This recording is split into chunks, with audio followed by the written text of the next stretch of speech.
Okay, let me start with this. The other day, I'm driving my kids to school, and honestly, how we as mothers survive the morning commute is nothing short of divine intervention. Both kids are in the back screaming at me to turn the TVs on, and we all know I refuse to let them watch TV before school.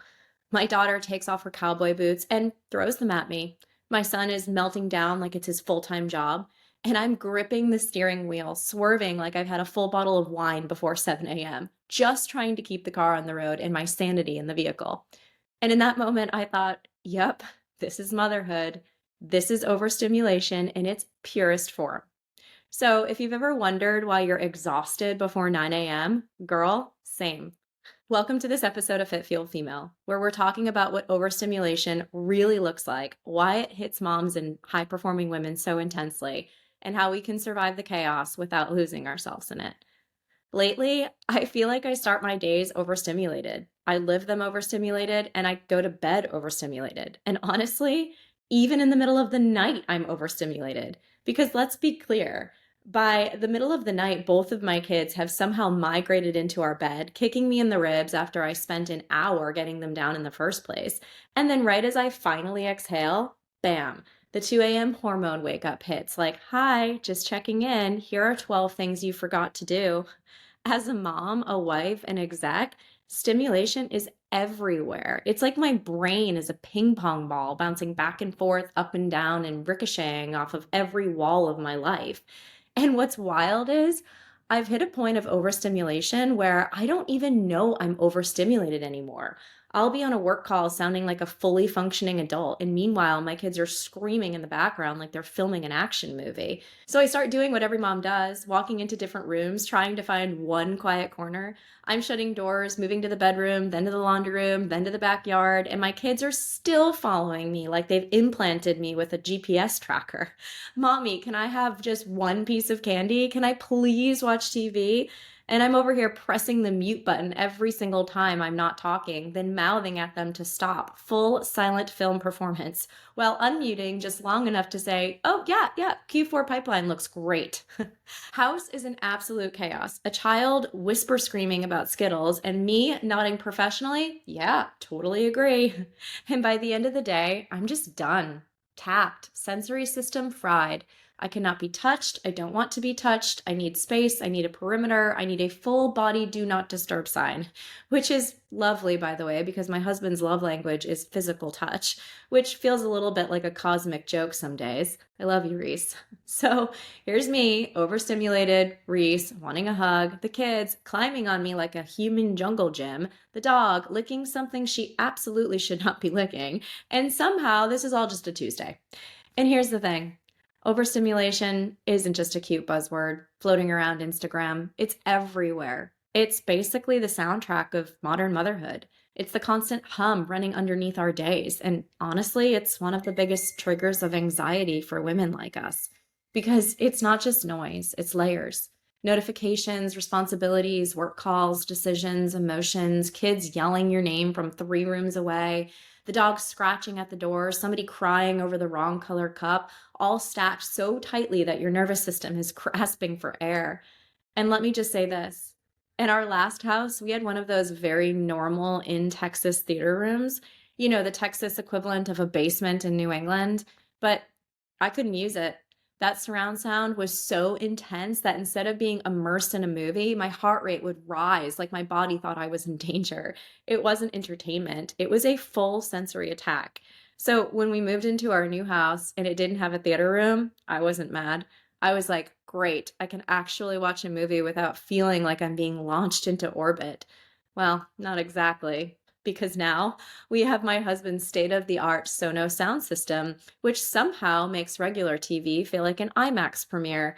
I'll be in the kitchen, the bass drops, and I'm like, are we under attack? And then, then comes Battlefield 6. I do not know why that game lives rent-free in my brain, yet here we are. The second Reese fires that game up, I instinctively duck. Not exaggerating. The sound hits and my whole body reacts like I'm in an action film I did not audition for. My reflexes think I'm in danger while my brain is just simply trying to unload the dishwasher. If that's not peak mom overstimulation, being startled by your own living room audio, I really don't know what is. Meanwhile, On the other end of the sensory spectrum, I'll be watching Bluey with my kids, and somehow that sweet little animated dog manages to be just as overwhelming. The theme song kicks in, and I'm like, why does this children's show have the same volume setting as a Marvel movie? And who approved this? That is overstimulation. Too much, too often, too loud, and too constant. And the wildest part, most moms don't even realize how overstimulated we are until we're snapping at people we love or hiding in the pantry, pretending to reorganize snacks just to get 14 seconds of silence. So today, I want to talk about what overstimulation really is, why it hits moms so intensely, and how we can reclaim even the smallest amount of breathing room in a world that feels like it's basically shouting at us 24/7. Because here's the truth. Most of us think something is wrong with us. We assume we're stressed, we're anxious, we're not coping well enough, when in reality, we're just overstimulated. Which leads me to my first lesson. You are not crazy. You're overstimulated. Here's the thing. You're not dramatic, you're not overreacting, you're not losing it, you're not crazy, you're overstimulated, and there's a big difference. We wonder why the smallest sound sends us over the edge. But it's because we've been absorbing noise, decisions, emotions, questions, responsibility, and physical contact since sunrise without a single moment to reset. And nowhere, by the way, nowhere does that show up more aggressively than the dinner hour, or as some like to call it, the witching hour. When I'm not traveling, our evening routine basically looks like this. Reese picks up our daughter, and my son and I stay back and start dinner. And for a few minutes, maybe 5, if the universe is feeling generous, the house is calm, peaceful, manageable. That one kid energy where you actually feel like you're nailing it.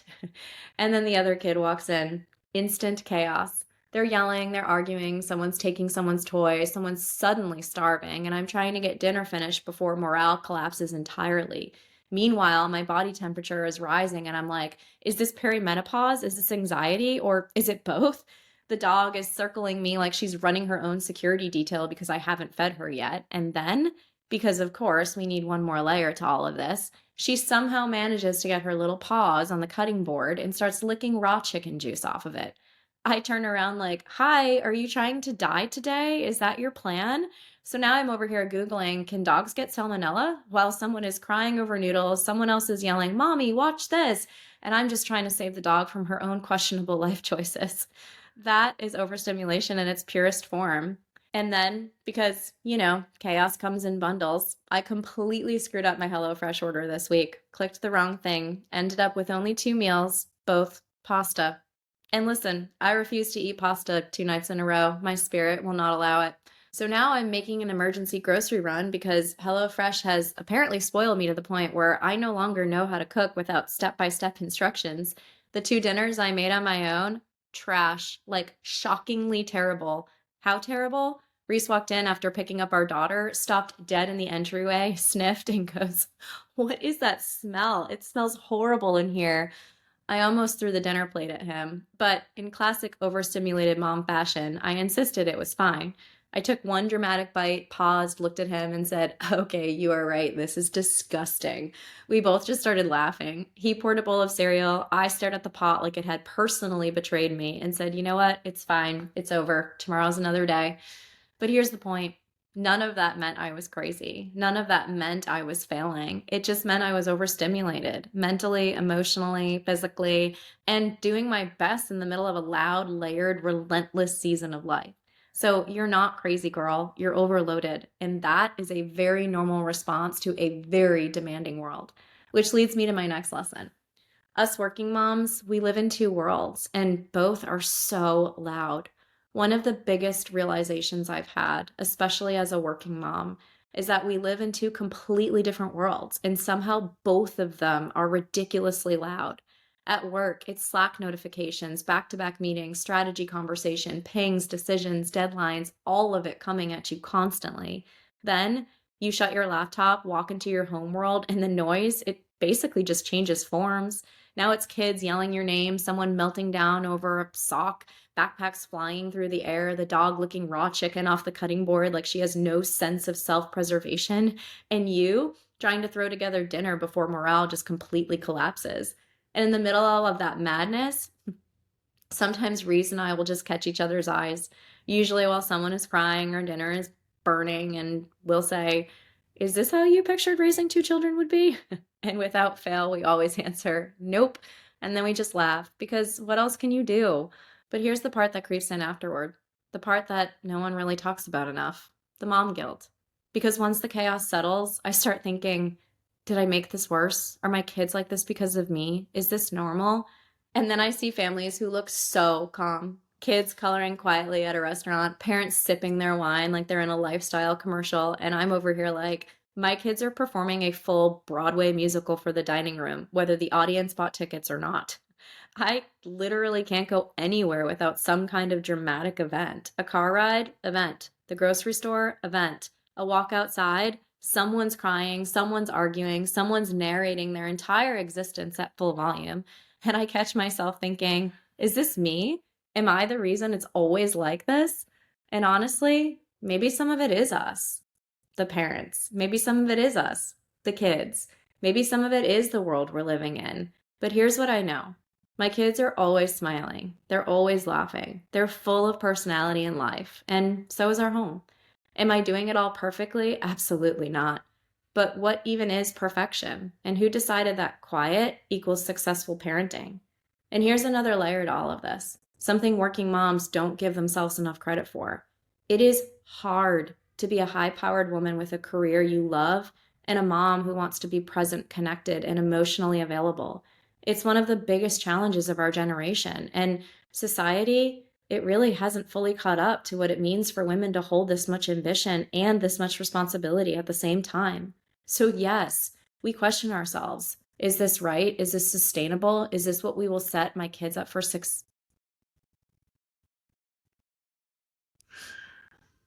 So yes, we question ourselves. Is this right? Is this sustainable? Is this what will set my kids up for success? And the answer is there is no right or wrong. We're all just doing our best. I grew up with a powerhouse working mom. And sure, as a kid, there were moments I wish she could have been more present. But now, as an adult, I'm so grateful for the foundation she gave me. Hard work, independence, ambition, providing for your family. She built something, and I carry that with me every day. And now I see pieces of that fire in my daughter, which is hilarious. This child hates circle time at school, like viscerally, spiritually opposed to sitting still and listening for long periods of time. So the other day, I tried to connect with her and said, sweetheart, mommy has circle time too, all day long. It doesn't go away as you get older. And now, of course, she keeps asking me, Mommy, what's your circle time like? And I'm over here, honey, your circle time is way more fun than mommy's. And in true kid fashion, she goes, Well, if your circle time isn't fun, then why do you do it? And honestly, she's not wrong. It's such a simple question, and the answer is anything but simple. Because we do the things that aren't fun. We sit through the meetings, the calls, the noise, the pressure, because we're building something, a future, a foundation, a legacy. We show up in both loud worlds because we want to give our children stability, opportunity, and a life they can grow from. They may not understand it now, but one day they'll look back and see how hard we worked, how deeply we cared, and how much love sat underneath every overstimulated moment. And if my kids grow up remembering a household that was full of noise and energy and personality and life instead of quiet perfection, then I'm totally okay with that. Because our home may be loud, but it's loving, it's joyful, and it's real. And at the end of the day, that to me matters more than calm ever could. So I want to leave you with a power move for the week. Give yourself grace. If there is one thing I want you to walk away with today, one thing I want you to practice this week, it's this. Give yourself grace. Because being overstimulated, it doesn't mean you're failing. It means you're human. It means you're doing a lot. It means you care. And perfection, that's not the goal. Survival with a sense of humor, that's the goal. And let me give you the perfect example of why grace is so necessary. The other day, I finally read my son's class newsletter, and by finally, I mean days after it had arrived.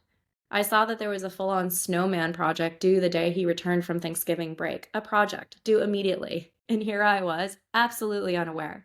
I freaked out because I didn't remember ever seeing anything come home in his backpack. So now I don't even have the template. I don't know the instructions. And let's be honest, I am not the creative artistic mom.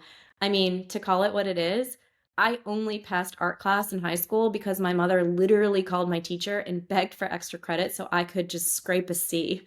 Art is not my ministry. So now I'm panicking over a snowman, a snowman. And I'm like, how am I supposed to produce a Pinterest-worthy snowman out of thin air? With what? Printer paper and stress? But instead of drowning in mom guilt, I did the most powerful thing a mom can do. I asked another mom for help. I texted one of my son's friends' moms and said, hey, I think I might be winning Mom of the Year over here because I completely missed this assignment. Can you please send me the template? And she just responded with the kindest message, of course. And girl, give yourself grace. You're doing so much. And I swear, it hit me right in the chest because she's right. We are doing so much. We're balancing two loud worlds. We're holding more than most people will ever understand. And even when we forget something, even when we drop a ball, even when we panic over a snowman template, there is always a way to figure it out. There's always another mom who gets it. There's always space to begin again. Grace isn't letting yourself off the hook. Grace is letting yourself be human. So that's your power move this week. Give yourself grace for the things you forget, grace for the things you can't control, grace for the moments you're overstimulated, grace for the chaos you didn't ask for, and grace for the mess and the noise and the realness of it all. We don't have it all together, but we will always figure it out. And that counts more than perfection ever will. What's been fueling me lately? Being good enough. You know, the fuel that I've had recently is just this idea of being good enough. Not perfect, not always composed, not superhuman, just good enough. Good enough on the days the house is loud and the schedule is insane. Good enough when dinner turns out terrible and we're laughing over cereal instead. Good enough when I forget a school newsletter until 3 days later. Good enough when my daughter hates circle time so much that I get notes from the teacher like, she needs to listen. Good enough when I feel overstimulated and stretched thin. Good enough when the balance between work and home feels like a tightrope with no net. Because somewhere along the way, I started equating my value with how well I could hold everything together, how much I could juggle, how calm I could stay in chaos, how perfectly I could parent through overstimulation. But being a good mom, it isn't about perfection. It's about presence. And being a good woman in this season isn't about doing everything flawlessly. It's about doing what matters with heart. So what's been fueling me lately is giving me permission to be enough, to show up the way I can in the moment, to trust that my love, my effort, my laughter, my honesty, and my resilience are enough for my children and enough for me. Good enough doesn't mean settling. It means recognizing that the bar of perfection we hold ourselves to, it wasn't ever real in the first place. So right now, I'm choosing to believe that who I am as I am, and the loud moments, the overwhelmed moments, the imperfect moments, is enough. So today we talked about the reality of living overstimulated lives, especially as working moms who are navigating two loud worlds at once. From the chaos of dinner hour to the unexpected school projects to the pressure of leadership, parenting, and simply being human, we pulled back the curtain on what overstimulation really looks like day to day. We named the guilt, we acknowledged the expectations, we laughed about the moments of pure, unfiltered chaos, and we reminded ourselves that none of this means we're failing. It just simply means we're normal. We're ambitious women doing our best in a world that pulls at us constantly. We're raising kids in homes that are loud and alive and imperfect, and that's okay. And we're allowed to give ourselves grace along the way. So wherever you are, in the car, in your kitchen, hiding in the closet for a minute of silence, I hope you leave this episode knowing this. You're not crazy. You're not alone. You're not failing. You're overstimulated, and you're still doing an incredible job. Give yourself grace. Take the pressure off. Choose good enough. And remember, loud homes, they're full of life, and so are the moms who run them. Thank you so much for being here with me today. Thank you for showing up for yourself, and thank you for being part of this community of women who are learning, laughing, surviving, and thriving together. So until next time, stay fit, stay fueled, and keep being the powerhouse woman that you are.